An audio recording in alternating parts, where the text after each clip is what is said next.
Trina with Happy Healing. Today I'm going to be reviewing a whole bunch of gluten-free flours. So all these flours range from about $4 to $11. I get most of them from either Whole Foods, Vitacost, Thrive, sometimes like Kroger, like Publix. All right, so here's start. We got coconut flour, which I got from Vitacost. It's just this kind of a small bag. The texture's kind of odd to me. 16 ounces, I think, for like $4. But this pairs really well with this, which is tapioca flour. I just put in there.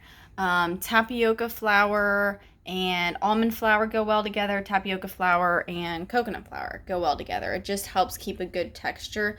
I've never liked using coconut flour or almond flour just because I don't like the texture, I don't like the feel, and I don't like the way that it doesn't combine well with other things. But if you can go ahead and mix the two flours together, hopefully it'll work out well. All right, next is green banana flour.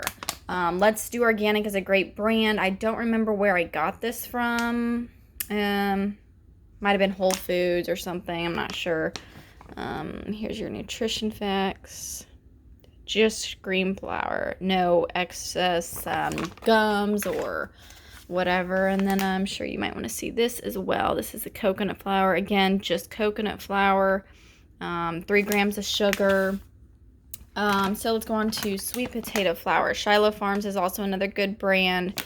Paleo, gluten-free, etc. And then here's your nutrition facts. Again, we just have dehydrated sweet potato. I'm not sure. The finely milled kind of makes me nervous. This could have higher amounts of let's see, what you would call nickel, basically, which is a mineral. A lot of people are allergic to nickel and copper, hence the vegan diet doesn't usually work for them.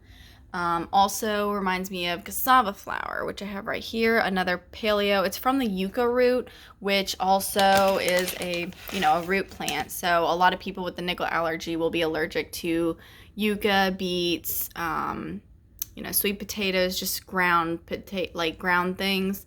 In moderation, it might be okay. Just try to be careful with how much you use cassava flour, sweet potato flour, things of that nature. A lot of people say coconut flour and coconut protein, all this kind of stuff would also have high amounts of nickel and copper, etc. So just be careful with that if you do have other allergies on top of celiac disease. Alrighty, so Carrington Farm is also another good one. I love that this is a great source of protein, obviously, and fiber if you need that. If you're on a low fiber diet because of Crohn's, colitis, etc., do be careful with that. Again, we just have pumpkin powder, pea powder, and coconut powder. So the pea powder would be, you had to be careful with that, with the AIP diet, but it's okay in moderation. And then the pumpkin powder is okay on AIP. You just cannot have pumpkin seeds.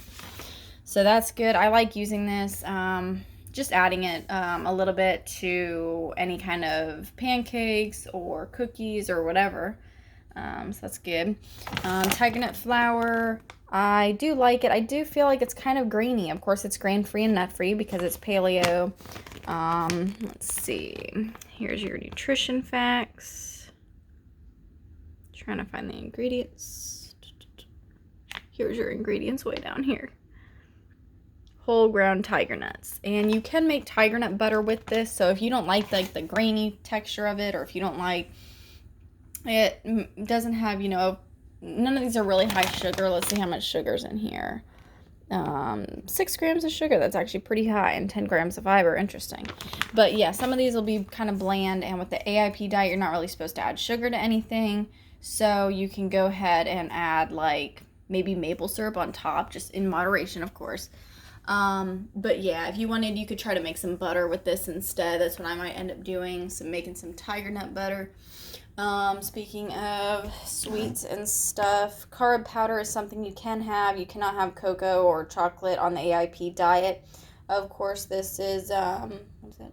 Caffeine free? Okay.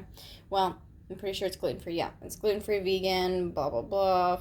Excellent source of fiber. So do be careful if you're trying to stay away from fiber.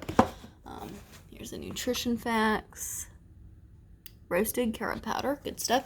Baking soda, of course, you know, that's just something I wanted to cover because of the gluten worries. So it says it may contain trace amounts of wheat and soy.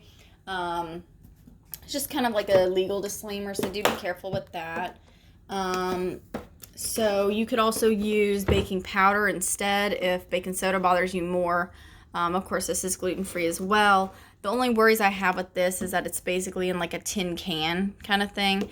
So if you have a nickel allergy, you may be more sensitive to that kind of stuff, cans and stuff, because of all the metals in it. Also, if you have any kind of metal, high metals, mercury, stuff like that, you want to be careful with that. Arrowroot powder is another thing we have tried. Arrowroot powder also works good as a gelatin. I make AIP gummies, and I use arrowroot powder for that. I may end up getting some beef gelatin and using that instead, since that's more of what the recipe calls for. Here's your nutrition facts. Alrighty. 0 grams of sugar, that's amazing, 0 added, and 1 gram of fiber. So this would probably be really good for someone who's trying to do AIP, low fat, low fiber kind of situation.